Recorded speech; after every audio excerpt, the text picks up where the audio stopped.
After hearing that, I'll see you guys later. It's wonderful to be here. Go vote, okay? I always say I never liked following Kimberly. She's what my father would call high energy, as opposed to like low energy Jeb, right? There's a difference. You see that, right, baby? And she hasn't even had her coffee yet. Imagine that. Just wait. Well, guys, thank you so much for being here this morning. It's just awesome that you take the time out of your weekend for something like this. But I think you recognize what I recognize, which is that this is that important. This is something we must fight for. We did an event last night on the other side of the state with David, and I literally landed from Alaska. By the way, the weather's about the same right now. What the hell is going on? I figured this was going to be something, Georgia, sweet, it'll be warm. Turns out I was wrong. But I literally left Alaska. I was out there on sort of one of those, hunts that you put off 12 times and then finally you just had to go. It was a little father-son thing that I do annually, so it's supposed to be a little bit early season, so you end up in Alaska in mid-December. Sort of similar to this, but with 50-mile-an-hour winds. But it was amazing. But I came back from that just for these events, to make sure that people understand what is at stake. Obviously, the senator hit the points really well, but think about what control of the Senate would mean.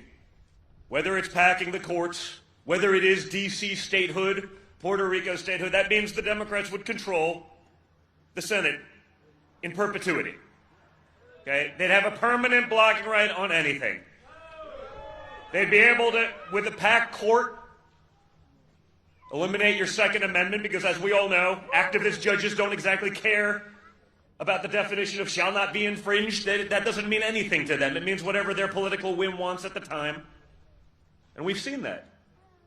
You see the commentary from people who I imagine people in Georgia would look at as rather radical, although when I look at the two Democrat senators that are running right now, I say, man, it's hard to believe. To me, on paper, they would be the most radical senators in the United States Senate, and both of them are from Georgia. No, but think of what that means. Think of what that means for the country.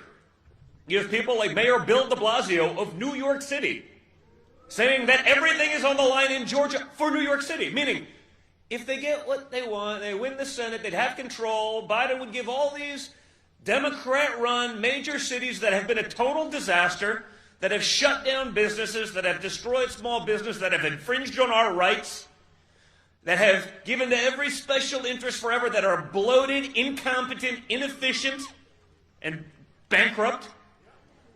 This is their lifeline. Your taxpayer dollars. Your families, your farms.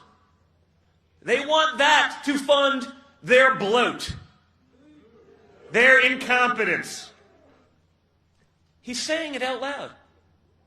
The other comment I saw from him, I guess it was this morning, just scrolling through Twitter on the way over here. No, it really is. I don't mean to mince words. It's about a redistribution of wealth.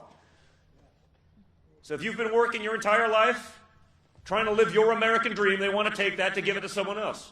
In many cases, as AOC would say, we want to fund those who are not able to work, but we also want to fund those who are not willing to work. No, but guys, you hear this stuff over and over, and I'm like, did they really just say that? If they did it once, you'd say maybe it was a slip of a tongue. They're saying it out loud, folks.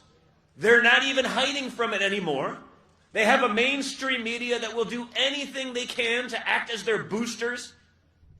And when you have the mainstream media as a cheerleader for you, day in and day out, attacking anything that the Republicans do, boosting Democrats, covering up all the graft, all the incompetence,